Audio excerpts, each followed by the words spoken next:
আসসালামু আলাইকুম। আমার চ্যানেলে আপনাদের সকলকে স্বাগত।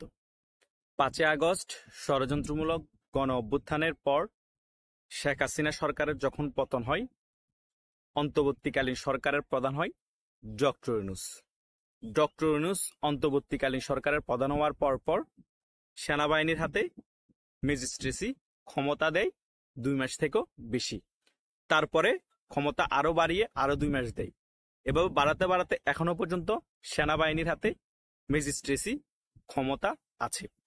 এই 8 মাসে বাংলাদেশে সেনাবাহিনীর কি ভূমিকা ছিল, সেনাবাহিনীর জনগণের জন্য কি করেছে, সেটা যদি আমরা লক্ষ্য করি, আমার কাছে অনেক প্রশ্ন জাগে। কারণ এই সেনাবাহিনীর সামনেই কিন্তু ধানমন্ডি 32 ভাঙা হয়েছে। সেনাবাহিনীর কোনো স্ট্রং ভূমিকা দেখিনি। শুধু ধানমন্ডি 32 না, মুক্তিযুদ্ধের যত মোরাল আছে অনেক কিছুই ভাঙা হয়েছে।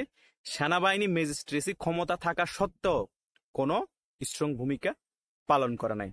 এখন আমার থেকে মনে হচ্ছে 9 মাস যাওয়ার পরে যে সেনাবাহিনী কি একটা পক্ষের হয়ে কাজ করছে নাকি অর্ধেক জনগণের পক্ষের হয়ে কাজ করছে। যদি তাই না হয় তাহলে তো এই সেনাবাহিনী আমাদের সকল জনগণের হওয়া উচিত ছিল। ধানমন্ডি 32 কি শুধু আওয়ামী লীগের সম্পদ ছিল? ধানমন্ডি 32 শুধুমাত্র রাজাকারদের ছাড়া এই বাংলাদেশের আপমার জনতার সম্পদ ছিল, সেনাবাহিনীরও সম্পদ ছিল। এই সেনাবাহিনী কেন রক্ষা করে নাই?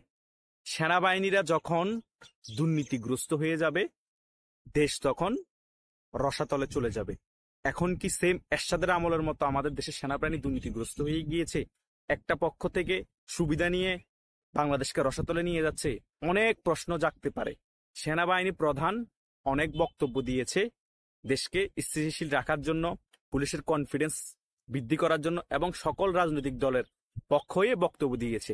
কিন্তু বক্তব্যের সাথে ফিল্ডের কাজের কোনো মিল পাওয়া যাচ্ছে না। এখনো বাংলাদেশ আওয়ামী লীগের নিরীহ কর্মীদেরকে গ্রেপ্তার করা হচ্ছে, রাস্তাঘাটের মধ্যে মব ভায়োলেন্স হচ্ছে, চিকিৎসককে মারা হচ্ছে, ছাত্ররা পরীক্ষা দিতে গেলে সেখানে মারা হচ্ছে। সেনাবাহিনী কোথায়? ম্যাজিস্ট্রেসি ক্ষমতা থাকা সত্ত্বেও তারা কেন পদক্ষেপ নিচ্ছে না? তারা কেন গিয়ে বলছে না এরা নিরীহ, এদের কি দোষ, এরা কেন পরীক্ষা দিতে পারবে না? এই চিকিৎসক নিরীহ, তিনি চিকিৎসা ক্ষেত্রে বিজি ছিলেন, ওকে আওয়ামী লীগের ট্যাগ লাগিয়ে কেন মারা হচ্ছে? তোমরা কারা? এই ধরনের পদক্ষেপ একটা দুটো নিলেই কিন্তু বাংলাদেশে শান্তি ফিরে আসে। সেনাবাহিনী কেন চুপ হয়ে আছে একটা পক্ষের সুবিধা নিয়ে? এটা মানুষের কোশ্চেন জাগতেই পারে। কারণ ম্যাজিস্ট্রেসি ক্ষমতা থাকা সত্ত্বেও সেনাবাহিনীর সামনে এসব ঘটবে, বাংলাদেশের মানুষ মেনে নিবে? কখনোই মেনে নিবে না। এরশাদের আমলে এই ধরনের ঘটনা ঘটার কারণে সকল জনগণ ফুঁসে গিয়ে আওয়ামী লীগ, বিএনপি এবং অন্যান্য দল সকল একত্রিত হয়ে এরশাদের বিরুদ্ধে গিয়ে আন্দোলন করে এরশাদের পতন ঘটিয়েছিল। এরশাদ কিন্তু আর্মিকে দিয়ে জনগণের উপর কিন্তু গুলি চালিয়েছিল, কিন্তু তারপরও এরশাদ টিকতে পারে নাই। আর এখন তো আরো খারাপ অবস্থা। আর্মি যদি আরো স্ট্রং ভাবে পদক্ষেপ না নেয়, মিথ্যা মামলা যারা করছে তাদের উপর কোনো পদক্ষেপ না নেয়, নিরীহদের উপর যারা আক্রমণ করছে তাদের উপর কোনো পদক্ষেপ না নেয়, বাংলাদেশ সেনাবাহিনীর উপর জনগণের আস্থা উঠে যাবে এবং জনগণ আর বাংলাদেশ সেনাবাহিনীকে আগের মতো ভালোবাসবে না এবং ধিক্কার জানাবে। আমরা বাংলাদেশ সেনাবাহিনীর কাছে হাত জোর করে দাবি জানাচ্ছি, দেশের এসব মব ভায়োলেন্স আপনারা কন্ট্রোল করুন এবং যারা নিরপরাধ তাদেরকে রক্ষা করুন। আর সকল রাজনৈতিক দল যাতে রাজনীতি করতে পারে তার ব্যবস্থা করুন। বক্তব্য তো একরকম, কিন্তু ফিল্ডের অবস্থান আরেক রকম, তাহলে হবে না। জনগণ বিশ্বাস এখন অনেক উঠে গিয়েছে, সামনে আরো উঠে যাবে। বহির বিশ্বের চাপ, বহির বিশ্বের ফান্ডিং এর টাকা এসেছে নাকি আসে নাই, নাকি খেয়ে আপনারা চুপ হয়ে আছেন, এগুলো জনগণের মনে অনেক কোশ্চেন আসতে পারে আপনাদের কার্যকলাপের কারণে। আপনারা সেনাবাহিনী আমাদের গর্ব, আপনারা বিভ্রান্তি সৃষ্টি করিয়েন না জনগণের মনে, এবং আপনাদের যে উজ্জ্বল সম্মান আগে ছিল এখনো সেটা রক্ষা করেন জনগণের স্বার্থে। আপনারা আওয়ামী লীগের আর্মি হওয়ার দরকার নাই, বিএনপির আর্মি হওয়ার দরকার নাই, ডক্টর ইউনূসের আর্মি হওয়ার দরকার নাই। আপনারা সর্বস্তরের জনগণের আর্মি হন।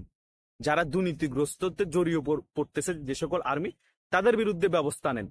যারা এই ধরনের কার্যকলাপের সাথে যুক্ত থাকবে দুর্নীতির, তাদের উপর ব্যবস্থা নিয়ে জনসম্মুখে তাদেরকে শাস্তির আওতায় আনেন। তাহলে জনগণ আরো আপনাদের প্রতি বিশ্বাস থাকবে এবং জনগণ আপনাদেরকে স্যালুট জানাবে।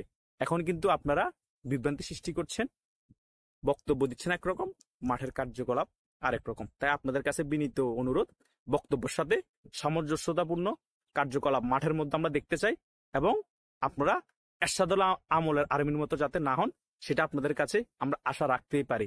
তাই দেখা যাক আপনারা কি ধরনের পদক্ষেপ নেন সামনে, সেটা আমরা মুখিয়ে আছি। আশা করছি আপনাদের কাছ থেকে ভালো পদক্ষেপ দেখতে পাবো, কিন্তু এই 9 মাস কোনো পদক্ষেপই দেখতে পাইনি, শুধু বক্তব্য ছাড়া। তাও আশা রাখছি, আশার উপরেই তো মানুষ বেঁচে থাকে।